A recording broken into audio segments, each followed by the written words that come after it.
On the field, Patriots defensive tackle Vince Wilfork thinks fast under pressure, and he also knew exactly what to do last night, heading home from the game when he saw a woman whose car had flipped. Jim Armstrong is live tonight at Gillette Stadium with this story. Jim? Lisa, it was a one-car accident on Route 1 not far from Gillette Stadium. Vince Wilfork was driving home with his wife in the car, other traffic on the road, of course. He sees this accident and decides, exhausted as he was going to get out of his own car and help. When he was helping to grind the Colts into the dust last night, Vince Wilfork had no idea that his evening's work was nowhere near done. It wasn't a big deal. Like I said, it was just seeing somebody that needed help and helping. About 12:45 a.m., the defensive tackle was just leaving Gillette on Route 1 when he came upon this scene, a rolled Jeep Wrangler. Inside, Patriots fan Mary Ellen Brooks, who just watched the game. Now she was unable to get out of her car. As a state trooper held the vehicle's door open, Wilfork reached in and pulled Brooks right out of the car with one hand. Through football and the course of life, I learned, just try to stay poised in certain situations, and I'm pretty sure she was kind of scared. So the last thing I wanted to do is have her panic. And that's the first thing I told her. I said, don't panic. I'll get you out of here. So Brooks' sister tells us Mary Ellen is a season ticket holder, but this Wilfork rescue was news to her.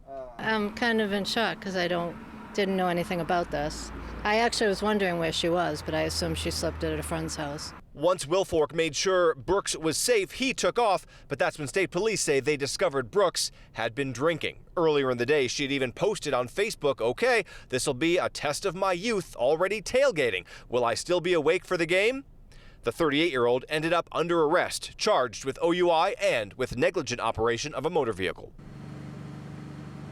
She also ended up with only minor injuries as a result of that accident. But in the car driving home after the rescue, Wilfork told us he was talking to his wife about how precious life is, he said, and how even after what happened here earlier in the night, he said it was a good reminder that there's a lot in life that's more important than winning games. Live at Gillette, Jim Armstrong, WBZ News. David. Such a cool guy. All right, Jim Armstrong, thank you so much. The Patriots' Super Bowl opponent, Seattle Seahawks. Child rescued from the water at Fort Point Channel. He fell in while he was playing on some snowbanks there. Let's get right to Jim Armstrong, who is at the scene. Jim? David, what a story. This could have been absolutely tragic if not for the very fast-thinking actions of one man who just happened to be walking by. Take a look behind me here. We're right behind the Intercontinental Hotel. Kids were playing on this snowbank, plowed right up to the waterline. As you can see here, they were just playing, sliding down the snow when one of them fell into the ice below, cracking the ice into the absolutely frigid water below. We have some pictures of the entire event happening. By coincidence, a woman staying at a hotel nearby happened to take pictures of the whole thing transpiring. So she got the images that start with a bunch of little kids playing on the snow, just having a good time. And she said she was taking pictures so she could send them to friends and family. In short order, she watches a tragedy happen. A little boy slides off the pile of snow and into the water below. You can see in the following pictures, the kids start to run around. They're not sure what to do. They start to scream for help. Those screams attract the attention of a young man leaving his job just past the Boston Tea Party Museum, not far from here. He hears the kids screaming, runs down the dock. Now, the little boy who had fallen in ended up getting himself to the end of the dock right here, where you can see where all of this snow is pushed out of the way. The young man, the rescuer, runs to the end of the dock, pulls the little boy up out, and essentially saves his life. We talked to that guy just a few short minutes ago. I was just kind of thinking like, hey, I'm still pretty young myself. Not too long ago, I would have been one of those kids playing on the snowbank. And I wanted to jump right there and help him out. I saw some people calling 911, but I just jumped right into action. He was really worried about losing his shoe, but I told him, hey, you can worry about your shoe later. Just come on, let's get you out of the water. And that guy talking about this incredibly heroic moment here, which you can watch, again, captured by a witness who just happened to be in the right place at the right time, as much as this other guy was.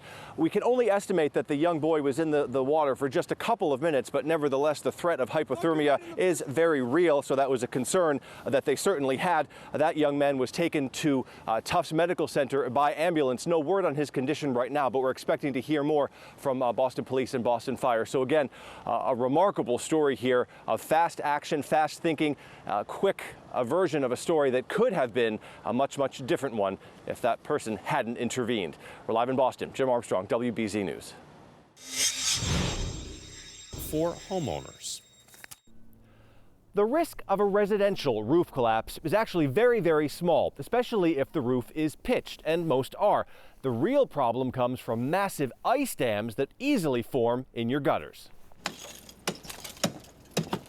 That water is all backed up behind that dam. It can't go anywhere. Plow truck drivers aren't the only ones running ragged these days. They've run an intensity from anywhere from 1 a minute to 1 every 10 minutes. So one phone call a minute. That's 24 hours a day. It's insane.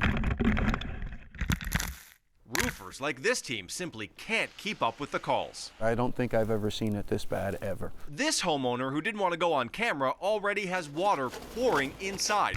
Feet of snow on her roof, melted by the heat of her house, ends up trapped behind thick ice dams. So we got to create a channel for that water to drain away.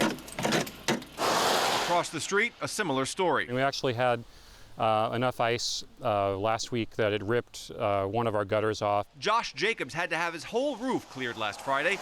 96 hours later, it's all back. We try to do what we can ourselves, but basically you're kind of at the mercy in a situation like this of the elements and the roofers.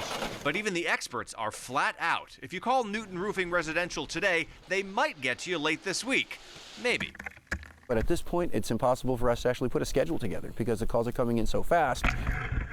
Homeowners who can't wait can use a roof rake gently to try to take off the first 3 or 4 feet of snow. It's frustrating, but it's also just scary because ultimately, if it keeps on snowing and snowing, then there's not much you can do. A professional roof cleaning in an area like this is probably going to cost you about $800, and there's no guarantee you won't have to do it again. In Newton, Jim Armstrong, WBZ News. $1 million yacht just stuck in the streets of downtown Boston. Maybe they were thinking about summertime. The truck carrying it is just dead in the snow. Our Jim Armstrong's live in Boston. What in the world happened here, Jim? But David, come on now. This is a story as old as the sea itself. A massive yacht, of course, trying to make its way through Boston's financial district in the dead of winter. You've heard how the story ends. It ends with the boat meeting, well, an iceberg of sorts. It turns out the Maggie May needed a friend to lend a guiding hand. And she found several of them, actually, in the form of a bunch of downtown crossing ambassadors. I got on top of the snowbank. I started shoveling the wheel out. The volunteers descended, digging out the 43-foot yacht just moments after she ran aground, more or less, in a massive snowbank. We try to help the customers around the city, the business owners, whatever we can. This is your first yacht rescue, though, as far as you can tell. Oh, yeah, this is my first yacht rescue, definitely, yes. What did you think when you saw that in front of you? Rather amazing for the middle of winter, one, to see a boat, and to see a tow truck towing the boat. Navigating the complicated streets of Boston's financial district is tough even without the snow obstacle course. Well, poor guy must have been lost, and I hope he has a job at the end of the day. And if it was my boat, I'd be pretty upset. What's my boat doing moving around downtown Boston? We got Maggie May's owner on the phone. He says his brand new $1 million vessel, just built up in Maine, was intended to impress the crowds over at the boat show, and we did catch a glimpse of it at the convention center. You have to get these boats into the show convention center in a timely way and in a scheduled way, and they had to bring it in today in between snowstorms. Only in Massachusetts did you see a 45-foot yacht in the middle of an intersection. And the boat show starts at the convention center on Saturday. The boat's owner hasn't even laid eyes on this thing yet. It is literally brand new, just coming to the expo center from Maine. So you can imagine he'll probably be making a trip up from Rhode Island, where he lives, to see how badly the snowbank here roughed up his new ride. Live in Boston, Jim Armstrong, WBZ News. David, Lisa. Wow, what a story. A 3-hour tour. Ouch. Yeah, exactly. One that ended with an ouch. Jim, thanks.